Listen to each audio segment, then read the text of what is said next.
前海基会董事长郑文灿涉嫌贪污，去互法院裁定收押。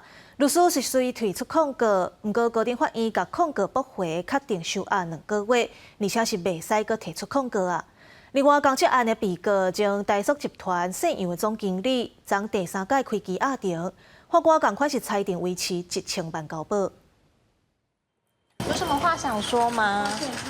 他人很累，很虚弱，需要休息，谢谢。坐伫咧轮椅看起来真忝，伊是美国90岁前大塑集团总管理处信用的总经理，伫咧郑文灿收贿案件涉嫌送钱乌西，被列做被告。因过12个第3遍羁押庭，法官裁定维持1000万交保，专案高院驳回郑文灿的控告。高院认为控告之词无通采信，定价出来出现500万现金，竟然拢无开看，真奇怪。控告驳回，所以郑文灿确定羁押2个月，袂使阁提控告。我在监察院的职务不能也不方便对侦办中的案件表达任何的意见。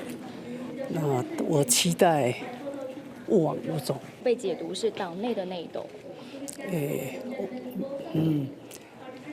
没有评论。郑文灿被羁押的关键原因是来自检方第2遍控告诉状内面的新证据。传讲郑文灿主动把手机交出要自清，因过检察官所发现，伊伫找过应信进前，发现赖团应信特别方向和信息的秘书有串证之余，而且敢若有办法掌握检调的动作。有2大内鬼是待查的，在这边要呼吁法务部的部长郑明谦跟检察总长邢泰昭必须要彻查到底。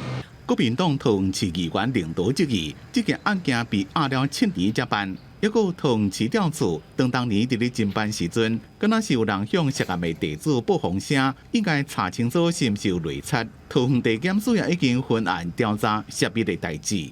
记者综合报道。